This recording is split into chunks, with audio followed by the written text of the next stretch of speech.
Assalamualaikum warahmatullahi wabarakatuh. Perkenalkan, nama saya Nurul Syifa. Saya berasal dari jurusan Administrasi Pendidikan, Fakultas Ilmu Pendidikan, Universitas Negeri Makassar. Adapun tujuan saya membuat video pada hari ini yaitu untuk memenuhi tugas mata kuliah pengambilan keputusan di kelas 03. Adapun hal yang akan saya sampaikan di video kali ini yaitu tentang apa saja yang saya tangkap dari pemaparan materi oleh kelompok 6. Adapun judul materi dari kelompok 6 yaitu karakteristik pengambilan keputusan. Sebelum memulai video penjelasannya, saya akan memberitahukan terlebih dahulu apa saja yang akan saya bahas di video kali ini. Di video kali ini saya akan membahas 5 pembahasan. Yang pertama yaitu tentang apa itu pengambilan keputusan. Yang kedua, apa saja langkah-langkah dalam pengambilan keputusan. Yang ketiga, apa saja tahapan dari pengambilan keputusan. Yang keempat, apa saja faktor yang dapat mempengaruhi pengambilan keputusan. Dan yang terakhir yaitu apa saja karakteristik dari pengambilan keputusan. Baiklah, mari kita mulai video penjelasannya.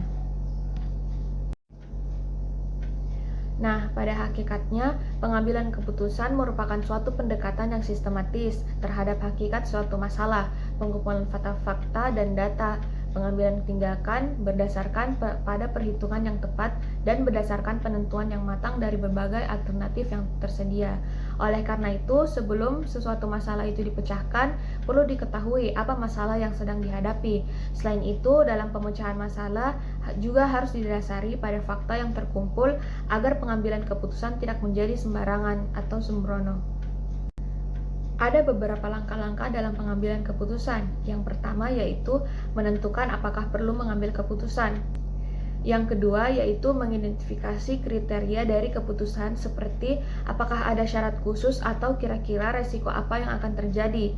Yang ketiga mengalokasikan pembobotan terhadap kriteria yang ada.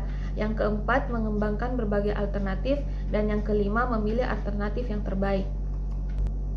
Nah, dengan memiliki berbagai alternatif yang banyak, maka dapat mengurangi resiko mengambil kesalahan karena jika satu alternatif tidak sesuai, maka kita dapat memilih alternatif lainnya. Banyaknya alternatif lain juga dapat membantu kita berpikir secara kreatif dan melihat dari sisi yang lain yang berbeda dari pandangan dan pemahaman kita. Dengan kata lain, dengan adanya berbagai macam alternatif, kita dapat merasa lebih terkontrol dalam situasi yang tengah dihadapi. Karena jika hanya ada satu opsi, maka kita merasa lebih terbatas dalam pengambilan keputusan dan bisa merasa tidak aman dengan pilihan yang dipilih. Pengambilan keputusan memiliki 3 tahapan. Yang pertama, tahapan penyelidikan, di mana kita mempelajari lingkungan mana yang memerlukan sebuah keputusan dengan menggunakan data yang diperoleh, diolah, dan diuji, sehingga dapat menjadi petunjuk untuk mengidentifikasi permasalahan yang dihadapi. Yang kedua, tahapan perencanaan, di mana kita mengembangkan dan menganalisis arah tindakan dengan melalui proses pemahaman masalah, penghasilan pemecahan, serta pengujian terhadap kelayakan dalam pemecahan masalah tersebut. Yang ketiga yaitu tahapan pemulihan, di mana kita memilih arah tindakan tertentu dari semua yang ada kemudian dilaksanakan. Ada beberapa faktor yang dapat mempengaruhi pengambilan keputusan. Yang pertama yaitu faktor emosional yang didasarkan pada perasaan atau sikap yang objektif terhadap suatu situasi. Yang kedua yaitu rasional yang didasarkan pada pengetahuan orang-orang yang berbeda dalam mendapatkan sebuah informasi dan memahami sebuah situasi. Yang ketiga, interpersonal, yang didasarkan pada pengaruh jaringan sosial, yang dimana hubungan antara satu orang dengan orang yang lainnya dapat mempengaruhi suatu tindakan individual. Yang keempat, yaitu struktural, yang didasarkan pada lingkup sosial, ekonomi, dan politik, di mana lingkungan ini mungkin dapat memberikan dukungan ataupun mengkritik tindakan yang akan dilakukan. Adapun beberapa karakteristik dari pengambilan keputusan, yang pertama yaitu berdasarkan fakta, di mana pengambilan keputusan yang baik harus didasarkan pada fakta-fakta yang akurat dan relevan, karena keputusan yang diambil berdasarkan asumsi atau dugaan tanpa data yang mendukung memiliki resiko yang tinggi.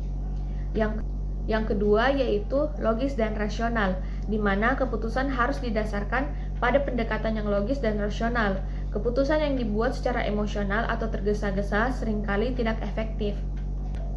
Yang ketiga, diberikan waktu yang cukup, di mana pengambilan keputusan yang baik membutuhkan waktu yang cukup untuk mengevaluasi informasi, alternatif, serta dampak dari setiap keputusan yang akan dipilih. Yang keempat, berorientasi pada tujuan, di mana keputusan harus berorientasi pada tujuan yang jelas dan terstruktur. Pengambilan keputusan yang tidak dikaitkan dengan tujuan organisasi dapat berdampak negatif. Yang kelima, terbuka dan kolaboratif, di mana pengambilan keputusan yang efektif melibatkan tim kerja yang terdiri dari berbagai latar belakang dan perspektif untuk mengevaluasi alternatif dan membuat keputusan yang terbaik. Yang keenam, dikomunikasikan dengan jelas, di mana setiap keputusan harus dijelaskan dan dikomunikasikan secara jelas untuk semua pihak terkait. Hal ini penting untuk mencegah kebingungan dan ketidakpastian dalam berorganisasi. Yang terakhir, yaitu bernilai efisiensi dan efektivitas. Keputusan harus mengoptimalkan sumber daya yang tersedia dan pada saat yang sama mencapai tujuan yang ingin dicapai. Baik, itulah tadi penjelasan dari materi dari saya terkait dengan karakteristik pengambilan keputusan. Kurang dan lebihnya mohon dimaafkan. Terima kasih sudah menonton dan sampai jumpa di lain waktu.